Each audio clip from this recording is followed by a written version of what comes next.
I didn't say anything.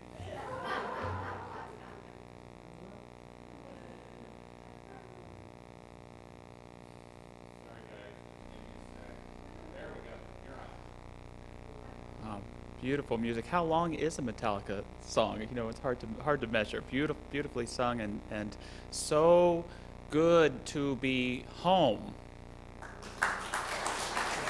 And welcome home to each of you. I'm so grateful that Michael and Nicole welcomed me here, and it's so good to see the people in the room, and it's so good to see you who are at home. Yes, I really do see you. Yes, I know who you are, and one of the devastating things about not being able to get together is that it's easier to forget how loved we are. And when we come together as community, that feeling of love that's created, the sanctuary that we create for one another, is something so sacred and so beautiful. And I know we feel that in this jewel by the sea here, and we want you at home to know that we love you, I see you, and open your heart as much as you can to feel that love that we only create with one another. And so grateful to speak on the topic this morning of living the question. And it's a good question to ask ourselves in terms of our spirituality. Am I an answer person, or am I a question person? A very important question to ask ourselves, because for me, I side with the question. You know, to me, a good question, I'll take that any day over a good answer. There's something about an answer that says stop. There's something about a question that says keep going. There's something about an answer that says stagnate. There's something about a question that says keep exploring. There's something about an answer that helps me to live under that illusion, as much as I like it, that I'm right. But there's something spiritually, especially, about a question that allows me to live in the mystery, to realize that everything doesn't have a clear, logical answer, but something that can be experienced at the heart of that question. Martin Fisher once said, "A conclusion is that place where you got tired of thinking." So I invite you to think this morning, if there's somewhere in your life where you've gotten tired of thinking.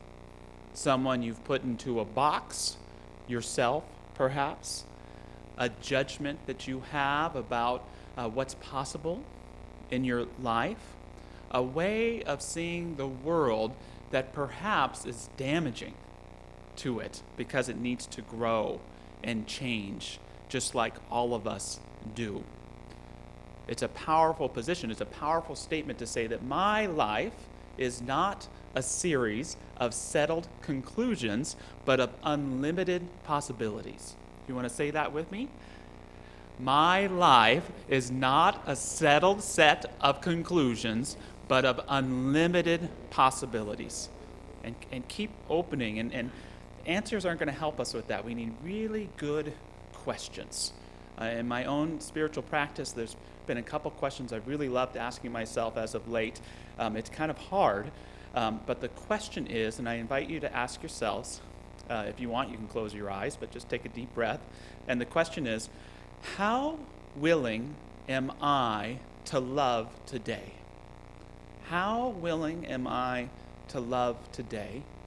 And how willing am I to be loved today? How willing am I to be loved today? Now, I would think that the answer is yes, because most of us understand that the most creative thing that we can do in our lives is love. Not just with a warm and fuzzy love, but with a clear love. Understand what life is really about, love. Living from our center and from our highest self every day kind of love. And yet at the same time, when I ask myself that question each day, I'm ashamed to say that sometimes the answer is not so much. Why? It may be a fear of rejection. It may be a hurt or an experience that caused me to distrust my partner or someone I care about. It could be a judgment that I have about myself or someone else.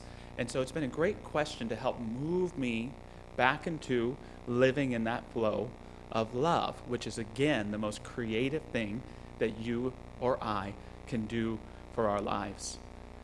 Just about a month before all this COVID madness started happening, my wife, April, who you know, so many of you know, and our little Nancy June, I have a current photo to show you all.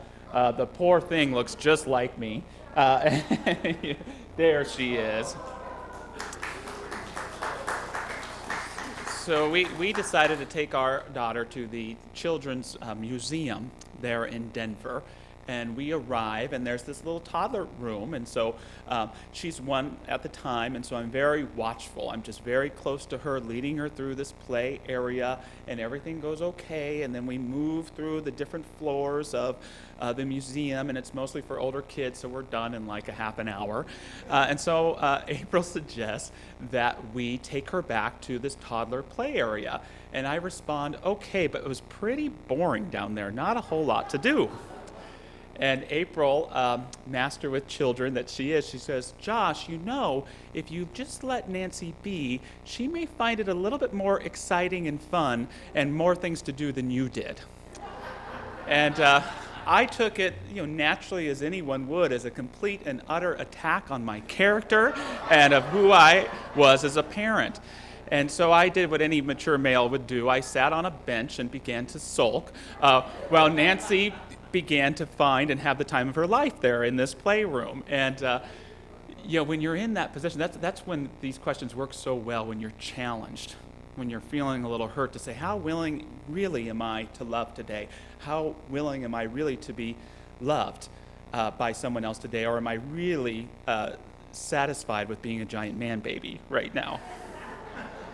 And so that question really helped me to get back to love, to realize, my wife wasn't criticizing who I was. She was just stating a fact. My wife would never intentionally hurt me, right? But those little interactions happen, and they wear and tear, and they can cause us to lock up our heart and throw away the key. Love is the thing that we want, and yet we have to be willing to ask those questions that get us back to love, that get us back willing to play, willing to be, and willing to exist in this world again. This COVID pandemic has forced us to ask ourselves some serious questions. And it's so interesting how the universe works, because the universe is always, the universe doesn't speak in answers. It speaks in questions, and we get to be the answer. We get to show up how we choose. And one of the essential questions this virus has asked me is, how comfortable are you with change really?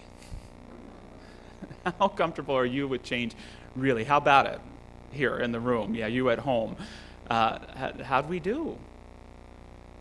Yeah, so it's hard. Early on I had to make the affirmation for myself that in this challenge, in this crisis, there is possibility. And I had to make that commitment to myself. For every challenge I see, I promise I will also try to see a possibility. And I will try, as much as I don't like dealing with the challenges and I have to work on these challenges, I also commit to spend as much time working on the possibilities for my life as opposed to just the challenges. And so how did that work for us at church? We had to move online, right? We had to move our classes online. We didn't get to see each other. We had to bless our money in our own individual ways when we sent it in. I had to cut my own hair. I had to learn to cook better. I had to move through all these things, sometimes doing embarrassingly bad at them, but doing them anyways. How willing am I to adjust to the changes taking place? And I'm so glad that we're in the fourth quarter of this thing.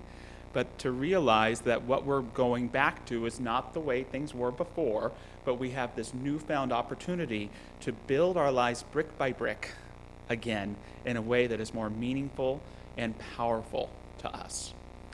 Another essential question this crisis has caused me to ask myself, all of these last 12 months, everything that's gone on in the world, what is mine to do?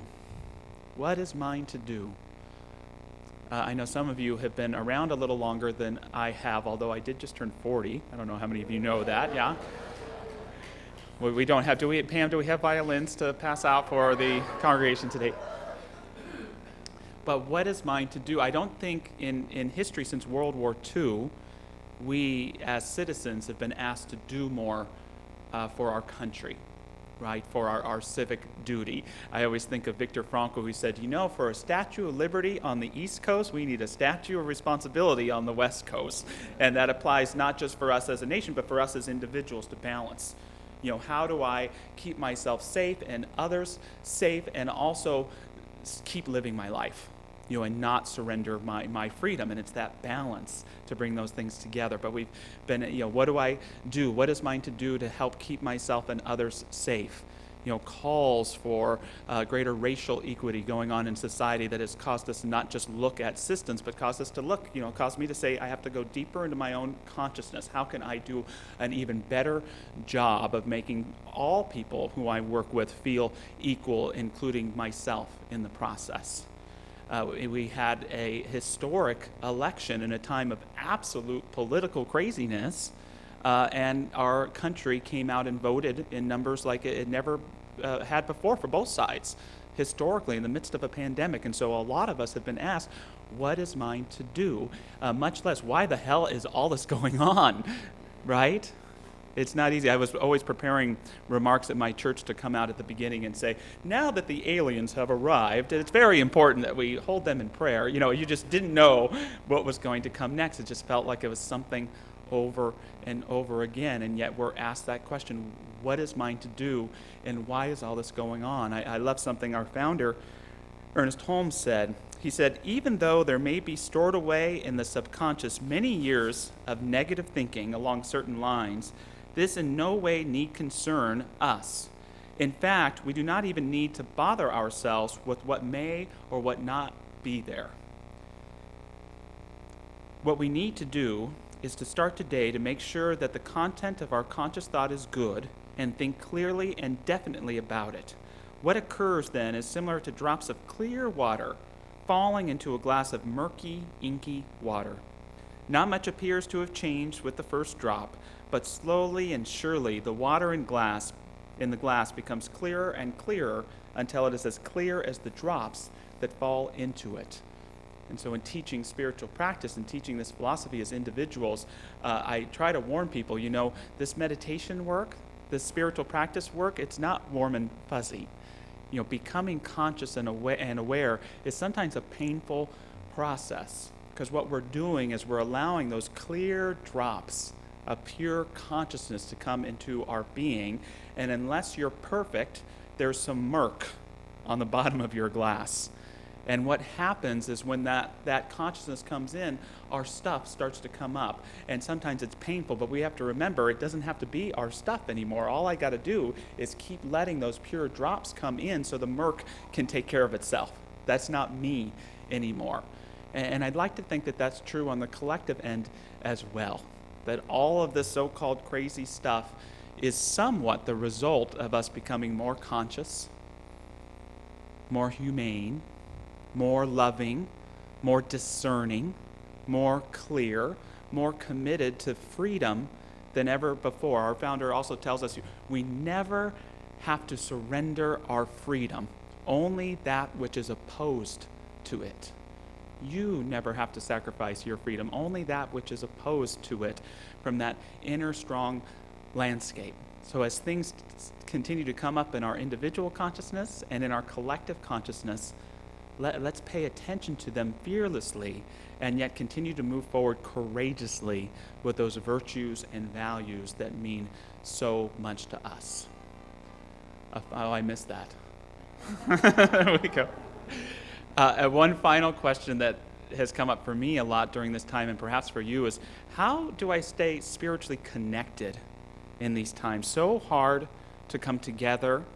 How do I stay spiritually connected? And I often think of one of my favorite spiritual teachers of all time, Nasruddin, who was the Sufi mythical being. And a lot of people, they love Sufism because of Rumi and these beautiful poets. I prefer bad jokes, and Nasruddin teachings are always formed out of bad jokes. And Nasruddin once was struggling for money. He was, tough economy, on unemployment, however we want to put it. And he decided to feed his donkey a little less barley. And the donkey, after a week, seemed like he was doing just fine. And so the next week, Nasruddin fed him a little less, and the next week a little less, until one day he walked into his barn and the donkey was dead. "Oh my God," he said, just when he got used to not eating. Bad joke, but powerful spiritual meaning when we see that Nasruddin is symbolic of all of our egos, trying to get through this thing, trying to live our lives, trying to survive, and yet the donkey is symbolic of our spirit. And what happens for too many of us when we're struggling in our lives? What's the first thing to go? Our self-care, the nurturing of our spiritual being. And so as we're coming back to life, as we're coming back into being, it's so important to ask ourselves that question: how can I stay spiritually connected? Don't forget to feed your donkey. Don't forget to feed your spirit, to nurture yourself on a daily basis, and to make sure that comes first. What that other great sage, Lucille Ball, once say? She said, "I have an everyday religion that works for me. Love yourself first, and everything else falls into line." And that's what we have to learn to do more than ever before. My good friend Larry Sen, congregant here, had this thing called the mood elevator. And he said, identify how you feel when you're at your best and how you feel when you're at your lowest. And one way to look at the mood elevator is to say, what's the crap going on in my life that's going to make me feel good or feel bad? But the real understanding is to recognize that virtue, when you're at your highest, that place of gratitude is what it was for Larry, but it may be something else for you. How can I live from that first? How can I not wait for what's going on around me to inform me about how I feel? And how can I better identify who I am so I can apply it with greater rigor and tenacity and love in my life? If there's an essential spiritual teaching for facing the trials and tribulations of our life, an honest, authentic spiritual teaching, it is the teaching that what is within you is always greater than anything that may be going on around you.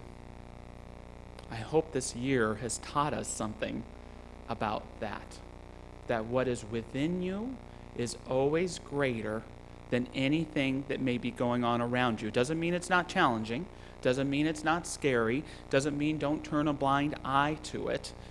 It means recognize that light and fire within you needs cultivating.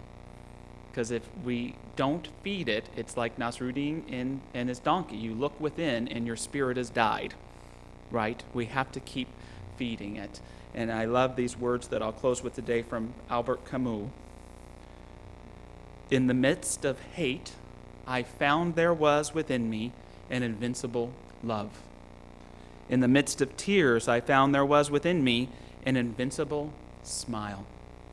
In the midst of chaos, I found there was within me an invincible calm.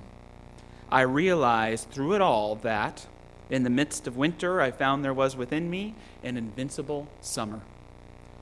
And that makes me happy, for it says that no matter how hard the world pushes against me, within me there's something stronger, something better, pushing right back." What's that thing that's pushing against you? And how can you identify that which is within you to push right back, to keep going, to keep living, to not sacrifice your freedom or values for anyone, but to also own that sacred responsibility that calls us to realize that we are more than just ourselves, to realize that our freedom isn't just an individual value, it's a universal one. And so as we step into that, I encourage each of us to remember that in any challenge, there is opportunity, that in this very grief there is wholeness, and in these so-called settled conclusions there is divine possibility, and that even in the midst of winter there is within you that invincible summer. So just moving into recognizing that divine life in each of us, I hereby affirm and know with that highest panoramic view, I recognize and identify that deep, deep wholeness, that deep, deep love that brings us into being, that animates our lives, and that anchors us to that one life, that one love, that one spirit. I bring to mind and to consciousness any area of myself that is in greater need of living in that flow of love, giving and receiving. I bring to mind and heart any loved one who may be challenged at this time. And I bring to mind this incredible Seal Beach Center for Spiritual Living, blessing each and every person who identifies with this community, knowing a greater abundance of love, a greater resilience, a greater essence of wholeness surrounding and guiding us always. How wonderful it is to know that even in the midst of not knowing, there is that grand divine truth. It speaks to us through mystery. It speaks to us in feelings of the heart. And yet ultimately, as mysterious as it is, it tells us of that one divine truth. Living from it and committing to live from it today, I know that it demonstrates in infinite and wonderful ways. And so it is. Amen. Thank you, everybody. So good to see you. So good to get to be here today.